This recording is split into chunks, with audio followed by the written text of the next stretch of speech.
Lehoma,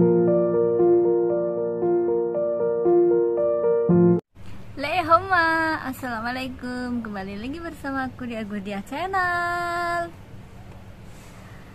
Oke guys, aku lama banget nggak bikin video di YouTube. Ya karena sesuatu hal lah, sibuk ya guys. Oke, nah kali ini aku juga masih membicarakan mengenai Hong Kong, yaitu perhongkongan. Gimana sih? Kalian pernah terbesit nggak sih ada orang yang bertanya, enak nggak sih kerja di luar negeri itu, enak nggak? Maksudnya bebas nggak? Duitnya banyak nggak? Bisa kemana aja? Bisa beli apa lagi? Ngumpulin kalau kerja 2 tahun itu uangnya berapa juta, kayak gitu ya, misalkan kayak gitu-gitu. Pernah juga ditanyain, aku juga pernah ditanyain juga, gimana sih rasanya kerja di luar negeri itu ya, jadi TKW gitu ya guys. Gimana sih rasanya, takut enggak, kayak gitu juga ada. Terus wah pasti uangnya banyak dan gajinya gede. Sebenarnya ada enak dan ada enggaknya juga ya, tergantung kita bisa enggak ngumpulin uangnya. Maksudnya bisa enggak kita memanage itu uang kita sendiri. Kalau kita boros ya itu uang ya akan habis gitu aja, nggak tahu entah kemana. Tapi kalau kita bisa ngatur, karena gimana ya, uang mau habis mau enggak itu kita sendiri yang ngatur, karena kita yang megang uang itu dan kita yang harus mengendalikan uang itu kemana saja, kayak gitu kan. Tapi ya sebelum mbaknya mau kerja jadi TKW ke luar negeri atau jadi TKI, itu sebenarnya seharusnya itu siapkan mental dulu. Mental kalian bener-bener ditempa dulu. Maksudnya bener-bener mempunyai mental yang kuat dan bukan mental yang lemah gitu ya, yang kena sedikit omel langsung lembek, yang kena sedikit teguran langsung melehoy, kayak gitu, bukan ya. Soalnya di Hong Kong itu kejam sih, apalagi majikan ya. Majikan itu kalau kadang kalau udah ngomel, kalau udah ngatain kita gitu seenak jidat dia sendiri gitu. Nah kalau kalian diambil hati itu ocehan omongan majikan kayak gitu, kalian pasti bakal sakit hati banget. Kalau sampai disimpan di dalam hati ya pasti sakit hati. Kok gini sih kerja jadi pembantu, kok gini sih kerja jadi ART ya, maksudnya nggak dihargai banget, diinjek-injek mentang-mentang majikan bisa bayar, kayak gitu. Sebenarnya kalian nggak usah punya pikiran kayak gitu, nothing tulus aja kita kerja, ya udah kerja ikut majikan, yang penting kita setiap bulan dapat gaji dan majikan nggak mukul kita, kayak gitu. Karena banyak juga ya guys yang kayak majikan itu nggak ngejamin makanan kita, nggak ngasih makanan kita gitu loh. Maksudnya gimana, kalau siang atau pagi kita nggak dapat makan, nggak dapat jatah makan dari majikan gitu, semuanya kita di rumah. Misalkan gini ya, majikan kan otomatis kan pada kerja. Nah kalau kita di rumah ngurus anak misalkan, nah anak kan sekolah, kayak kadang kayak gitu, ataupun kita ngejaga orang tua kayak gitu ya, itu kadang cecenya itu nggak dapat makan dari majikan, dan si cecenya itu gimana caranya dia harus bisa makan dong, otomatis pakai uang dia sendiri ya, pakai gaji yang dari majikan itu buat beli makanan, buat nyetok makanan, buat beli jajanan, buat kalau dia lapar ya dia harus beli sendiri kayak gitu. Nah gimana caranya ya, pinter-pinter cecenya aja, gimana caranya aku bisa makan.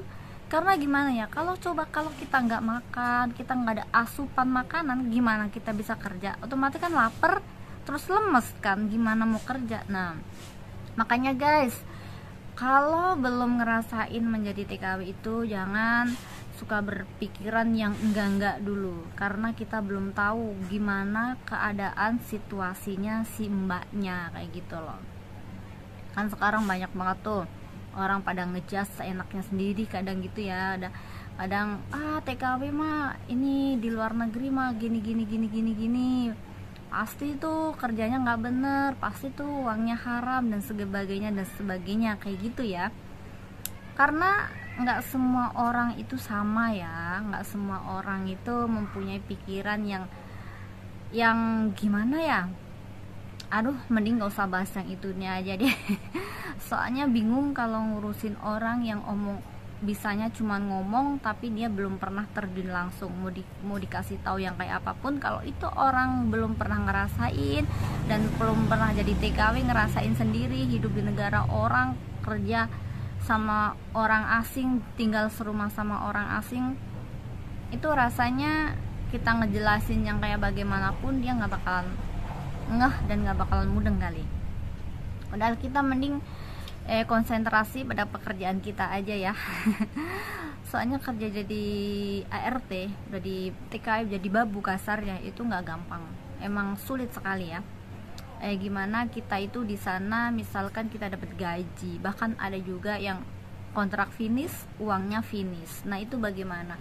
Kadang kita udah bela-belain kirimin uang ke Indonesia, ke keluarga mungkin ya, tapi keluarga yang ada di Indonesia nggak bisa merelokasikan uang tersebut. Mau dibuat apa ataupun ditabung begitu, dikumpulin, itu pasti bakalan habis guys. Karena kita di sini mungkin yang kerja itu terima aja nih uang nih, lewat aja di tangan kita, habis itu udah dikirim ke Indonesia. Kita nyisain paling berapa aja buat kebutuhan kita, buat beli keperluan kita yang harus kita beli sendiri kan. Nggak mungkin kan kita langsung misalkan gaji 4.000 berapa gitu, 448 atau 446 ya sekarang lupa aku, terus habis itu dikirim semua kan nggak mungkin juga kan. Kita harus megang sedikit buat keperluan kita. Kalau perlu kita yang handle itu uang, berapa yang harus dikirim ke Indonesia ke keluarga dan berapa yang harus kita tabung sendiri. Sekarang kan udah banyak ya tabungan bank yang ada di Hong Kong gitu. Kalian bisa buka rekening Bank Indonesia di Hong Kong juga ada, dan kalian bisa sisihin itu hasil kerja keras kalian buat masa depan kalian. Meskipun kalian ada keluarga, ada anak, ada suami, ada orang tua kayak gitu ya, kalian harus bisa membagi itu uang buat diri kalian sendiri, buat orang tua, dan buat keluarga yang ada di Indonesia, buat anak, suami, meskipun mungkin kayak begitu. Tapi setidaknya kita harus bisa nyisihin setidaknya 1.000 atau 2.000 buat diri kita sendiri, buat ditabung, supaya nanti kalau misalkan buat jaga-jaga aja. Misalkan kalau pulang ke Indonesia terus tiba-tiba kita di interminit, terus tiba-tiba kita dipulangin mendadak ya, interminit itu ya, otomatis harus pulang ke Indonesia kayak gitu. Terus iya, kalau yang di Indonesia itu bisa ngumpulin uang kalian yang hasil kerja kalian, bisa dikumpulin, entah itu dibeliin sawah, ataupun itu dibeliin tanah, ataupun itu dibikinin rumah, itu mungkin ada hasilnya. Tapi kan nggak semua orang bisa kayak begitu ya, entah itu dihabisin begitu aja, minta kiriman, dikirimin uangnya ambiar, habis gitu aja, itu juga banyak banget. Mungkin sekedar informasi aja ya buat yang ada di Indonesia, mungkin keluarga yang ada di Indonesia, janganlah kalian gimana ya, maksudnya dapat kiriman dari anaknya, mungkin dari keluarga yang ada di Hong Kong itu, setidaknya bisa memanfaatkan uangnya seberapa itu kirimannya, dihargai, karena memang itu untuk mendapatkan uang itu, untuk mendapat gaji dan harus dikirim ke Indonesia itu nggak gampang dan sulit sekali. Kita harus nunggu 1 bulan, dan 1 bulan itu ada 30 hari, 31 hari ibaratnya kayak gitu. Nah kita harus bekerja tuh, bekerja pagi, siang, sore, malam, belum lagi kalau kena omelan majikan, belum lagi kalau kerjaannya double, entah itu dari rumah satu ke rumah yang lain, masih nyuci mobil tengah malam, dibangunin tengah malam buat ngerjain sesuatu yang seharusnya besok pagi pun masih bisa dikerjain kayak gitu.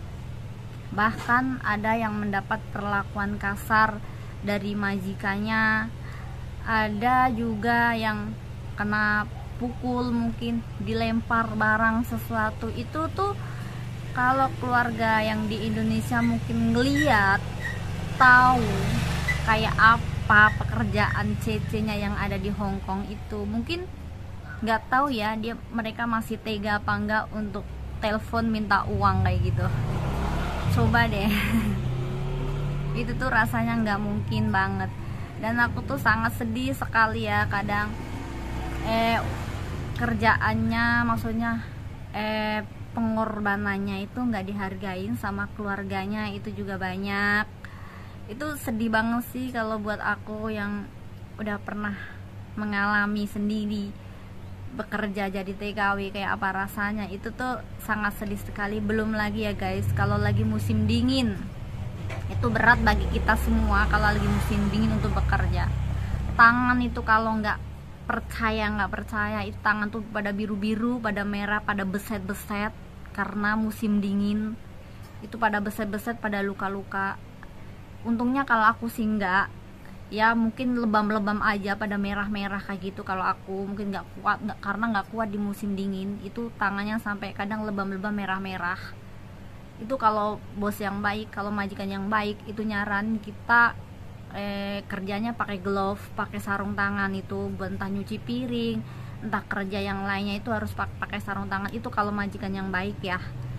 Bahkan di sana pun banyak majikan yang jahat, majikan yang bawel, katanya kalau pakai sarung tangan nggak bakalan bersih gitu.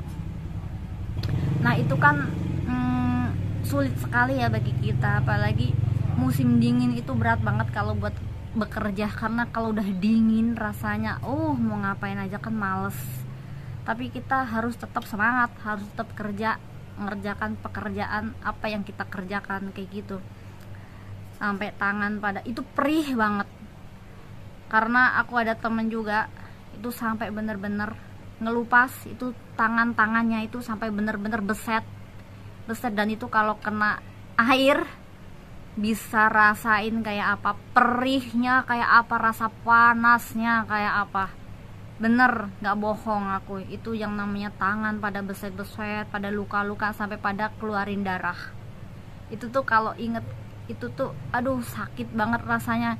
Meskipun itu temen yang ngalamin kayak gitu, tapi aku bilang ya Allah mbak, kok sampai kayak gitu pakai sarung tangan, bilang gitu. Tapi majikannya nggak ngizinin, katanya kalau kerja pakai sarung tangan nggak bersih katanya. Jadinya dia ya terpaksa harus menggunakan tanpa sarung tangan, yaitu tangan sampai beset-beset sampai pada keluar darah itu.